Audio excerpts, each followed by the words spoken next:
So my hair's all flat, but I'm really honoured and a bit nervous to be here because I was an ex-student. I graduated in 1994 studying history and sociology, and I never would have thought I would be back here talking to you. I'm not a professional speaker, so forgive me if things don't go to plan, but we are up and running, so that's a good sign. When I say I'm nervous, I always think of the ladies that I'm going to talk about and the trials and tribulations they went through whenever they stood up to speak, because remember in their time women were seen and not heard, or supposed to be, and they weren't supposed to speak in public. So when they did speak, they often, particularly in Cambridge, they encountered lots of opposition. And I've got a list here of the sort of things that were thrown at them. Rotten vegetables, rotten eggs, mud, stones, and even the older ones might remember the old pennies, which were quite big. And you can imagine if that hit you on the head, that would hurt you quite a lot. I mean, the modern pennies are so small. But they were also heckled. The undergraduates loved to shout out things to them. Things like, go home and wash the baby, and go home and wash the dishes, that sort of thing. And all sorts of musical instruments they would play as well, bugles and trumpets and whistles. And even on one occasion, Mrs. Pankhurst came to Cambridge. She came several times, but on this occasion, somebody had a gramophone. It must have been one of the old His Master's Voice type gramophones, and they played the Dead March, you know, dum dum de dum dum de dum de dum, all the way through her speech. But she just carried on because she was so used to this. I don't know whether anybody saw the reenactment at the Guildhall last week, but the actress did that quite well. She carried on regardless of all the interruptions. So as long as you're not going to throw things at me and heckle all the time, I think I should be all right, even though I'm a bit nervous. As I said, I was here at, well, it was Anglia Poly then, and it changed to Anglia Polytechnic University while I was here. And this was when my interest in women's history began. I was always interested in history, but women's history was, I can't say in its infancy. I think from the 1960s onwards, women started to do research about women in history and started to write books. I was here sort of early 90s, and so it was quite an exciting time. There were things that you could research that nobody else had done. And so after my degree, I worked in the Cambridgeshire Collection, which is the local studies library in Central Library. And if any of you are sort of local history students, I can see Anthony nodding. Yes, it's a great resource for anything that you want to study. As well as original documents, they have local newspapers on microfilm. But of course now, since I did all my research the hard way, the British Newspaper Archive is now online, and that is available in the library. Just recently, Anthony pointed out to me that copies of the Suffragette newspaper have been digitised because of the 100-year celebrations, and that's unearthed quite a few suffragette ladies, which I hadn't got before. The local non-militant suffrage association had several directories, and you can study those at the archives at Shire Hall. And I've got about 500 or 600 names of ladies there. Whilst working at the Cambridgeshire Collection, I actually brought out a book of Cambridge photographs, and they called it Cambridge, which was quite unusual. But my favourite chapter was the chapter I did on how women's lives had changed. and there were 1 or 2 photographs of the suffragettes and a little bit of information. I thought, well, you know, Cambridge colleges, Newnham and Girton, there must have been a lot more going on than that, so that was what gave me the idea to research it. And as I said, I did it the hard way, looking at the old newspapers, and I quickly realised that indeed there was a lot going on in Cambridge, and not only Girton and Newnham, there were Homerton and Hughes Hall as well, and so there was a presence of many intelligent women and their families. Also, I think possibly fairly close to London, sort of links by rail, perhaps made a difference too. Right, so I can do my first photograph. You'll perhaps recognise this lovely banner. It belongs to Newnham College and it's kept in the foyer of Newnham. I'm hoping that they might let us see it later on. It was sewn by Newnham and Girton ladies about 1908, and if you can see that there's Girton daisies in the corners and the irises are from Newnham. And I always think that it's a biblical quotation. I always think that it sort of encapsulates. See, Cambridge, the majority of suffrage ladies here were the non-militant ladies who spent years and used sort of reasoned argument rather than the militant tactics of the suffragettes. So they were using wisdom rather than the weapons of war. So, and it's a beautiful banner that has survived. They keep it in this cabinet to keep the light from it, so it doesn't see daylight very often. Right. It was designed, if any of you are artists, designed by Mary Lowndes, and she founded the Artists' Suffrage League, and it was carried in 1908. Each college had a suffrage society, and they joined together to make the Cambridge University Women's Suffrage Society. It was long titles, I'm afraid. Okay. As I said, Cambridge had many more suffragist members, and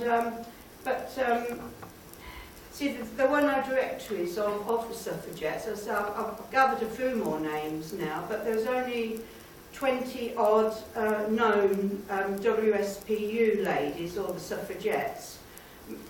Partly because they had to keep their whereabouts a bit quiet, because often they were escaping from the police if they were to be imprisoned. But I'll let you know a bit later on 1 or 2 that I have found. Okay. So although the suffragettes are usually credited with gaining with women the vote, they were only around from about 1903 to 1918, whereas the more peaceful suffragists, they started things in around 1866 and went on until 1928, when women finally got the vote at 21, the same as men. So that was quite a long time. But I think the suffragettes got a bit sort of fed up with this sort of reasoned arguments, and they wanted to get things going, so they started all of their campaigns. Mrs. Pankhurst spoke at Littleport on one occasion, and she likened it to being the noisy baby, and a noisy baby gets all the attention, even if it's for the wrong reason, better than to be ignored. And they certainly got all their antics were recorded in the newspapers. And you have to decide yourself whether you think we still would have got the vote at the same time with the help of the suffragettes, or whether you think that it might have hindered things, because lots of people thought these were hysterical women, and they shouldn't have the vote because they were not taken seriously, you know. Okay. You might know this lady. She started Girton College, but way back in 1866, she was a member of something called the Kensington Society in London with Millicent Fawcett and Millicent's sister, who was Elizabeth Gower Anderson. Now, Elizabeth Gower Anderson became the first female surgeon. Emily Davis decided that further education was the way forward for women, so Millicent Fawcett campaigned for the vote. But they were three friends and members of the Kensington Society. In 1866 they presented this petition to Parliament through John Stuart Mill. There were 1,500 signatures, which wasn't a great deal. This was the first one, though, in support of women's suffrage.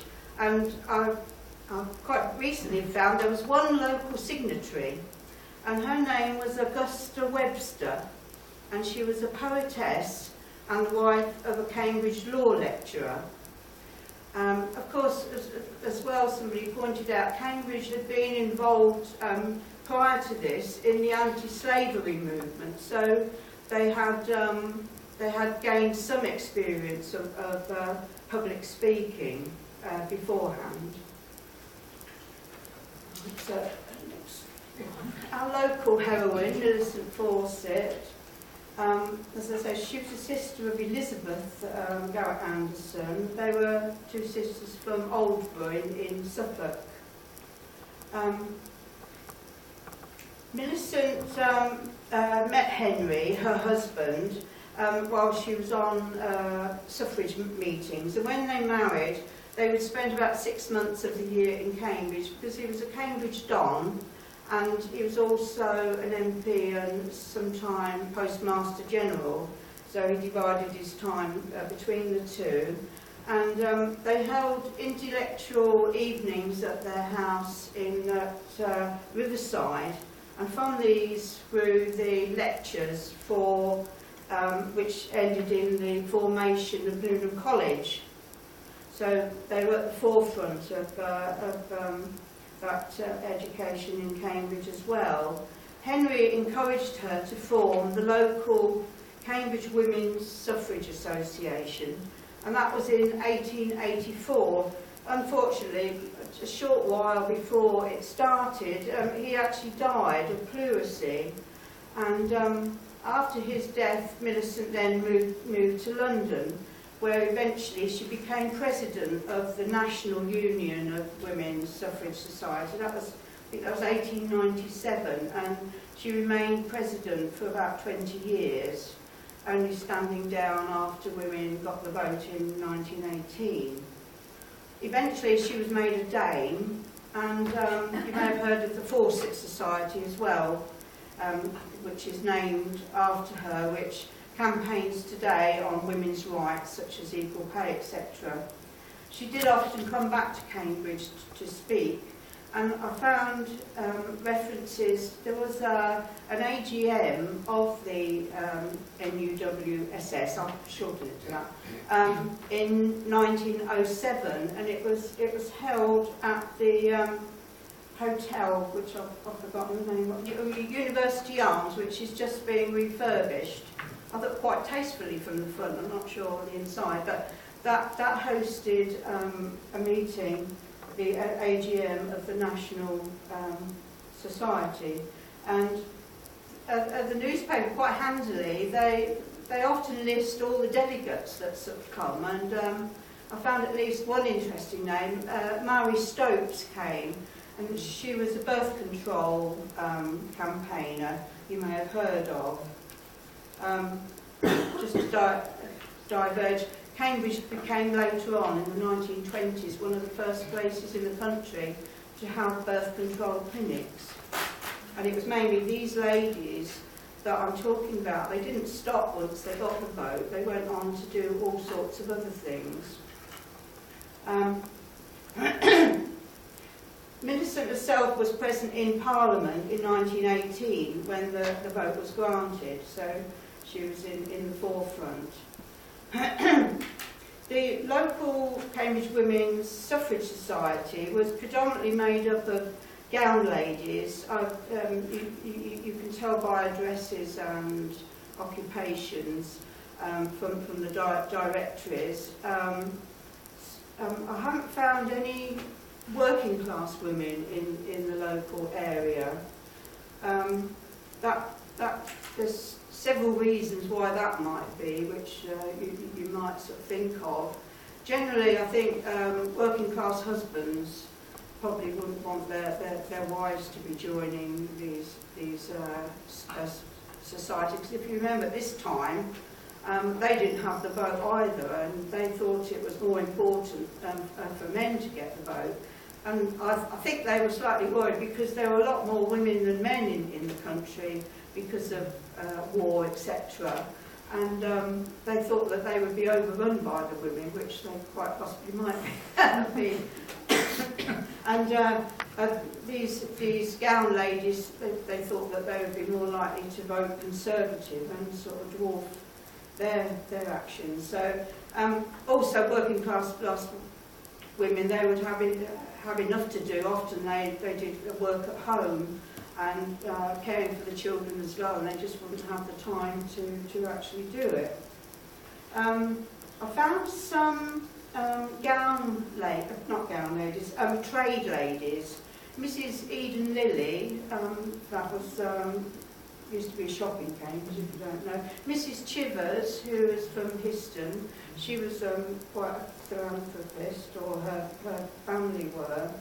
And Catherine Tilliard, she was the wife of the editor of the Cambridge Independent Press, and she wrote columns in the Independent Press under the pen name of Pertilotti. So if you spot any of those, it's Catherine Tilliard, and she was a suffrage lady. Diverged a bit. Yes, the census every 10 years, you're probably aware, is quite a good resource to finding out about occupations and where people lived, etc., and relationships. But of course, the 1911 census is problematic for looking up suffrage ladies, because a lot of them actually boycotted it as their protest against not having the vote. Mainly organised, I think, by the Women's Freedom League, which was a breakaway group from the WSPU. And I found reference to one or two local ladies. There was a Cambridge scientist, Phoebe, or Herta Ayrton. She was the first female member of the Electrical Engineers Society. Apparently she gave sanctuary to 40 census evaders in her house, and she wrote across her form, "How can I answer these questions if I do not have the intelligence to choose between two candidates for Parliament?" So she told them, and there quite a few other ladies actually sort of spoiled their papers by saying no legislation without representation, and that sort of thing. And local newspaper reports told of houses being shut up and servants being given a holiday so that people were not at home when they were supposed to be enumerated. So what information I could find is lots, as well as gown ladies, the clergy, wives, well, even the clergy themselves, it wasn't just women that were campaigning, particularly in Cambridge. There were men's societies supporting women's suffrage, particularly the university, so they were involved too. And many men sort of joined the societies with their wives and daughters. You may have heard of Hugh Franklin of Keyes College. He was a Labour, and I think he was the uncle of Rosalind Franklin of DNA fame. and he was an active militant, and he actually quite famously took a whip to Winston Churchill on a train, and he set fire to a railway carriage, and he was imprisoned quite a few times. So, as I say, it wasn't only women. The WSPU tended to be an all-female organisation, and Christabel Pankhurst was actively anti-men, and I think she wrote a book, and I think she accused about 70% of men of carrying VD, you know, so that she was blaming them for all the ills of the world. But the ladies, the Cambridge Women's Suffrage Society, they, as I say, went quietly organising meetings and marches and market stalls. So this is a meeting, one of the pictures from the Cambridgeshire collection that I found, and they think it was at Burwell. Often these ladies, presumably in the summertime, I think, would cycle out to outlying villages and speak to the local ladies and get the men to join them in the evening. This looks quite a peaceful gathering. There's no throwing of anything at this one, so it's perhaps posed for the camera. So this is a market stall as well, held on I think somewhere in the Pease Hill area of Cambridge, and they would sell newspapers and give out literature, and I think in summertime they sold flowers, that sort of thing, to gather funds for their campaigning.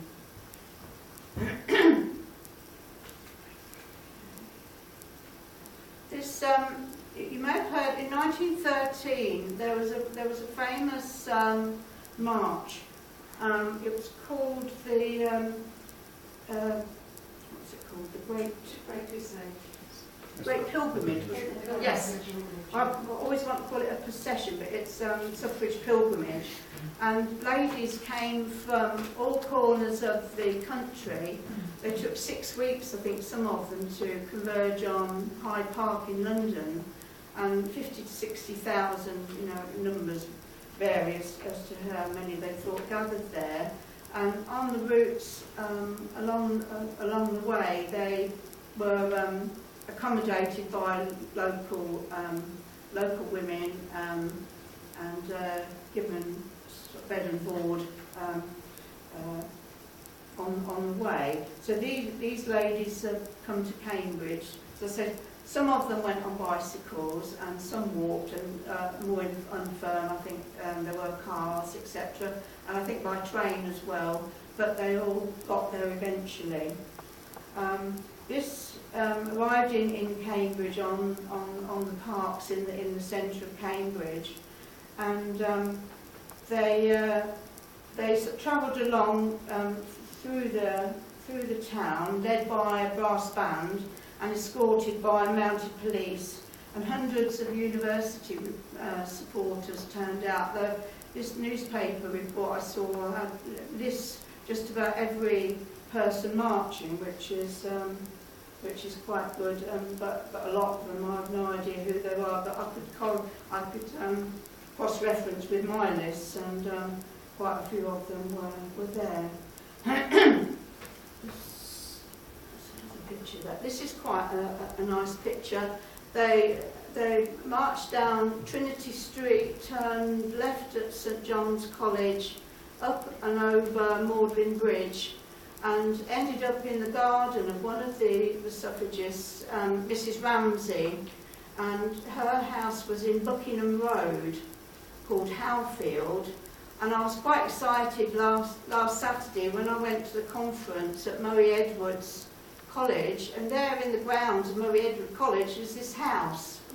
It's been taken over now by monks, I think, and of course the garden's gone, because where the ladies are standing is like a courtyard. But I recognised the shape of the building, and it was in Buckingham Road, and I think there are buildings at Murray Edwards which were called Buckingham Road, yes. The building, I think there was a Buckingham Hall, I think. So I was in the right place. So I was quite excited.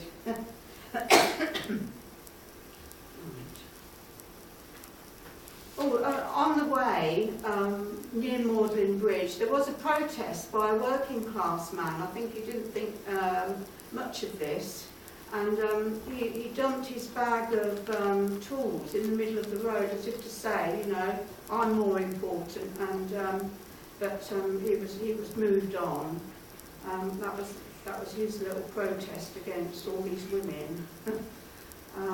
But I mean, he had his own grievances because he didn't have the vote either. So they carried on up the hill. The marchers wore these weren't the suffragette colours they were wearing. The suffragist colours were red, green, and white, and if they wore satchels with the name of their route on them, and you may have seen other photographs, all points of the country, women marching, and they would have the name of their route. I think the local one was called the Great North Road. And of course you can see the lovely blue banner. Shame it's not in colour, but that shows that. Yes, these are the marchers as they come past St John's College. See, St John's College then had railings. They probably went during the wartime, I would expect, for scrap. Clara Rackham was, I mean, there were so many important ladies I've found. I can't mention them all, but Clara Rackham was one of the main ladies, and she became a Labour councillor for Romsey Town. But the list of things that she did for the town is quite endless, and I'm quite excited because I've been contacted by her granddaughter, and she actually walked with Clara in one of the older Marston Ban the Bomb marches in the 1960s, I think they were, and she was 80s, 90s, I think, at that point. So she was campaigning all her life. Some of the things in Cambridge that she got it was the swimming pool. She's a keen swimmer, and she campaigned for the swimming pool. And she was a poor law guardian. You name it, she was on the committee. So and she actually, when the procession formed up again on the Monday morning after staying in Cambridge over the weekend, Clara Rackham gave a rousing speech on the marketplace, and the ladies then set off on the way to London.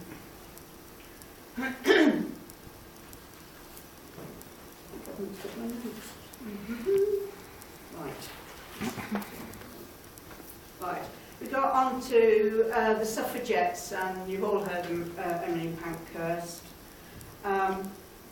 So in 1903, the suffragettes ran out of patience with the inaction, and decided to form the Women's Social and Political Union, or the WSPU.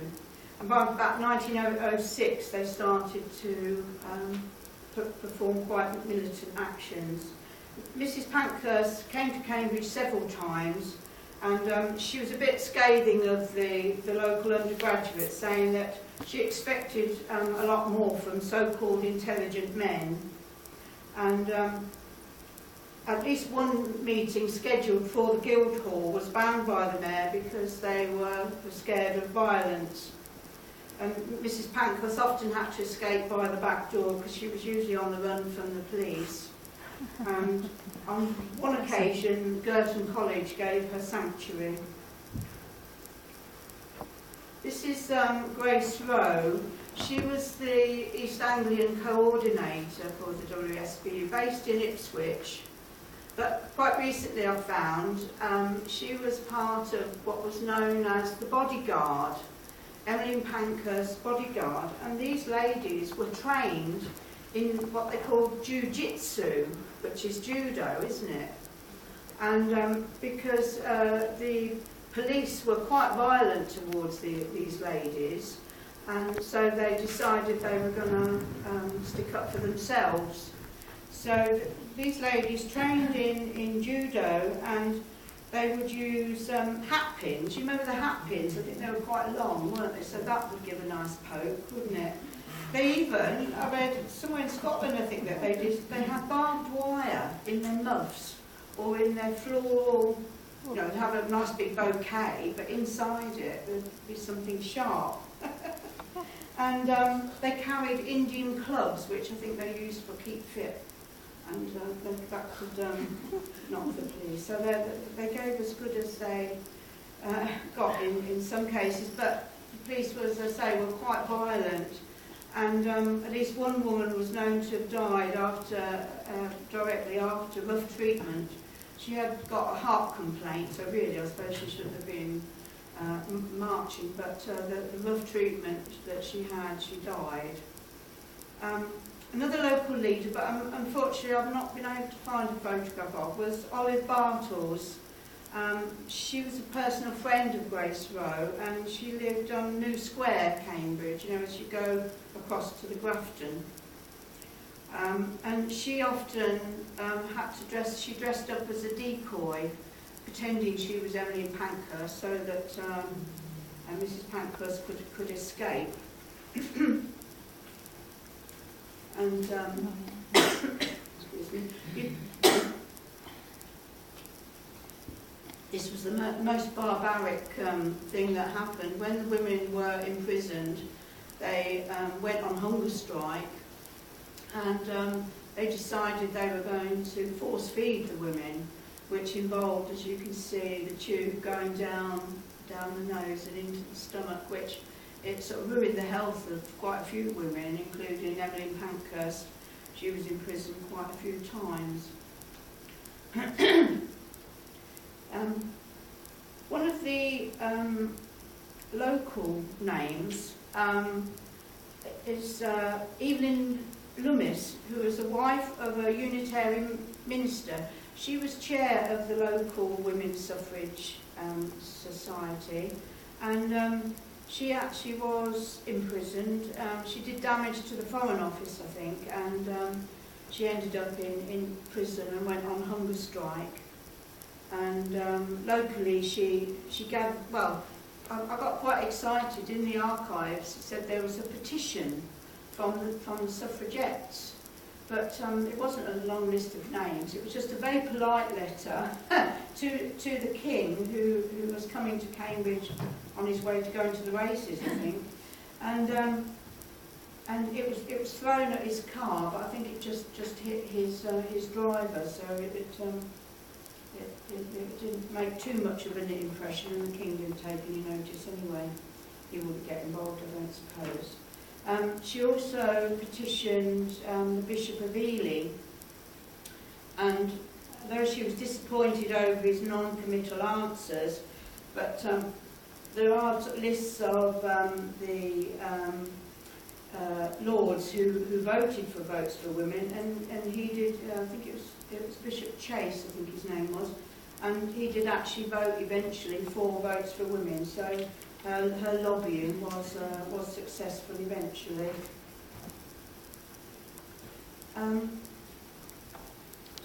There were quite a few suffragette antics, but one of the worst atrocity, I suppose you would say, was this Miriam Pratt from Norwich. I can't quite decide which lady she is, but she set fire to a house in Storey's Way. It was a new house, so nobody was living in it. Suffragettes didn't like to endanger life. It was property that they targeted.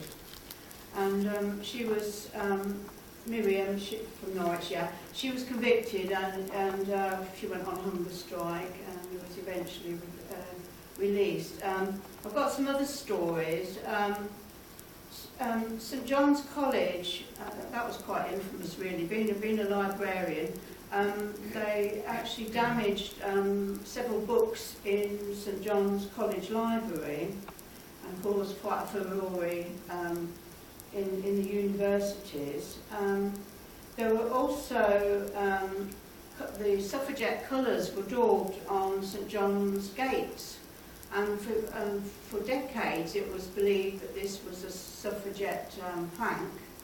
But I don't know whether it was a deathbed confession, but an undergraduate in about the 1980s confessed to his son that him and his mates had actually daubed the colours on the gate, and had never owned up until that point. So whatever's reported in the newspaper, you're never quite sure whether it was actually the suffragettes who had done it or whether it was the undergraduates, because you know, if it was ragtime, you know, they would do all sorts of things. Great Shelford station gates, there was a headline in the paper, bomb at the station, but the bomb turned out to be, I think it was something like a squib inside of a treacle tin with like a wick sticking out of it, and I think the wick went out, so it didn't cause any damage. And the report in the newspaper said that the policeman came along and put it in a bucket of water and carried it away. And two suspicious-looking ladies had been seen on the platform earlier that day, so whether it was them or not, I'm not sure. They tried to disrupt the bumps, but their punt, I think, was scuppered a bit by the undergraduates, so that didn't happen. And I was told from somebody from the Botanical Gardens that they got quite worried. Can you imagine all the greenhouses in the Botanical Gardens if suffragettes had turned up with their little hammers that they used to secrete about the place? They could have done quite a bit of damage. So there's lots of bag searches and that went on.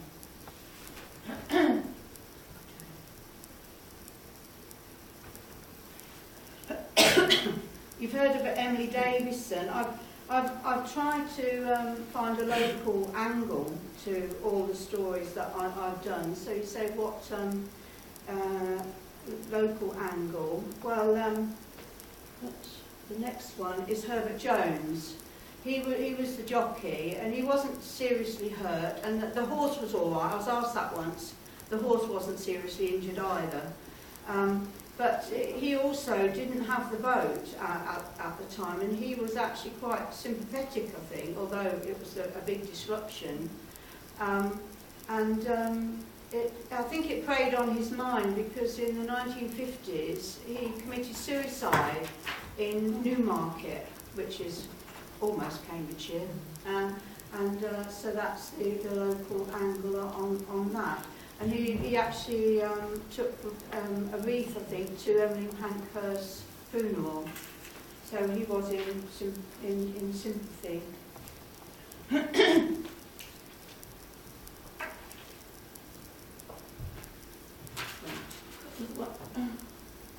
The next lady, Mary Ryder Richardson, her name is. She's the one who damaged the Rokeby Venus in the National Gallery, I think it was.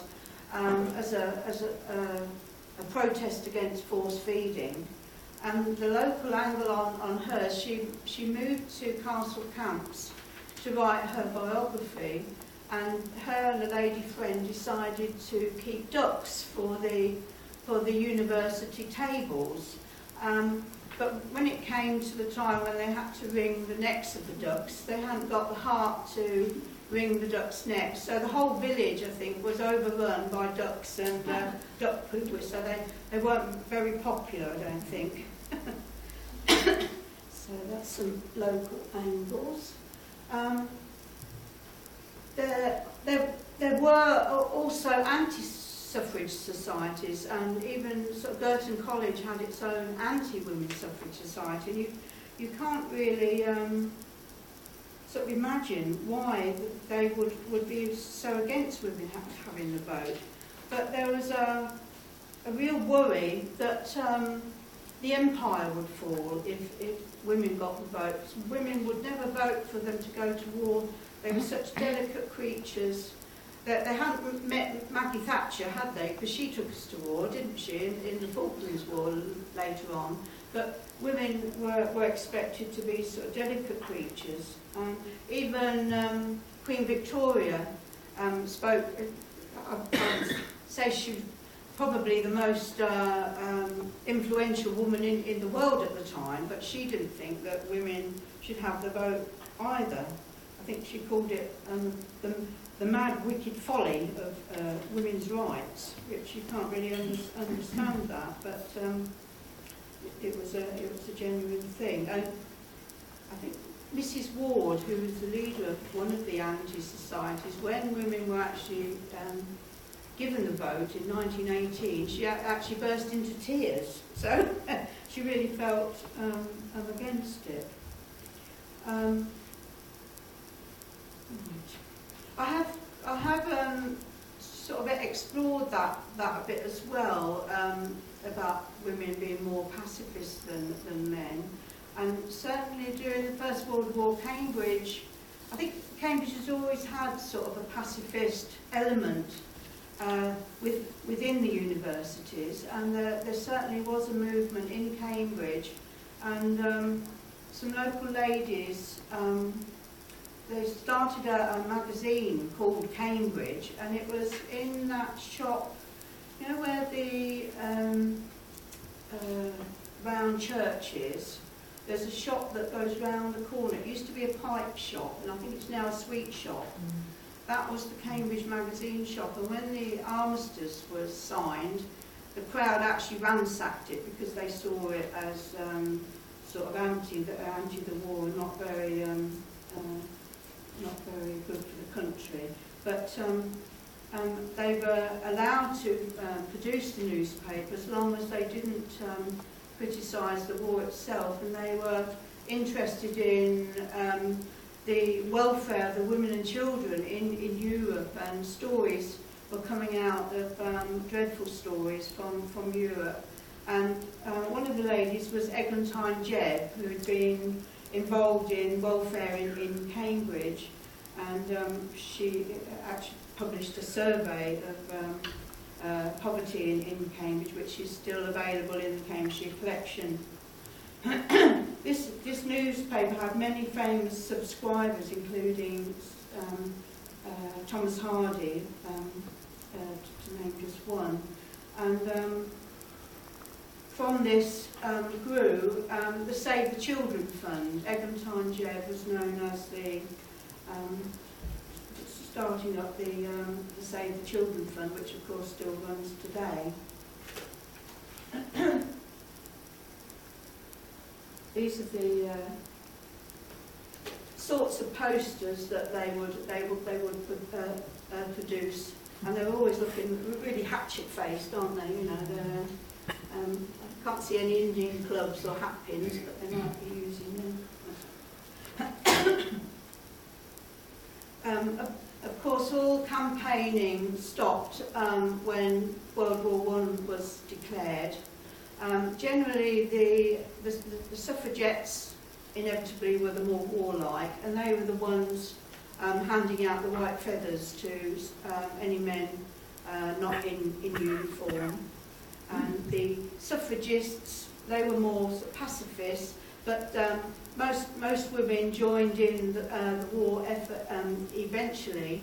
This was a march that they held, the Right to Serve march, saying that women wanted to help, and of course eventually women's help was needed because there were so many men died in the First World War that they needed the women to I'd say man the factories or woman the factories.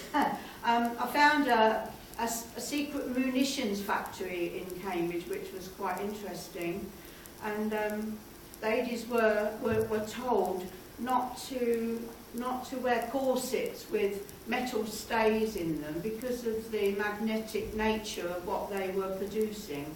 So they had to have whalebone corsets instead. Can you imagine going to work in a factory and having to wear a corset, which is we're not used to that today, are we? Oh, and hat pins as well. because obviously they would upset the magnetic nature. Parachute factory at Wimpole, that was another factory there. They looked like all ladies there, I think. And oh, that's, I'll go back on. Yeah. Okay. Lots of other job opportunities opened up. The Land Army started in about 1915, and of course that carried on Second World War as well. Women were needed to help to grow vegetables, etc., on the land, and drive tractors and do all sorts of things. Other jobs, John Lewis, which is was Robert Sales then. Previously, it had been mainly men, I think, that were employed in the shop, but women took over, and I don't think it ever really went back, because women showed themselves so good at organising the shops that it sort of continued after the war. And I was quite pleased as well. The Central Library, which I think then was in the back of the Guild Hall, that only had male librarians, but during the war they employed a couple of female librarians, and one of them was called Ethel Slack, which no relation to me, I don't think, and that's my husband's name, so it's not me, but I was quite interested to find, and she was one of my suffrage ladies as well, so that was quite good. And lots of women became nurses and ancillary. 5 minutes, all right. Right. Okay.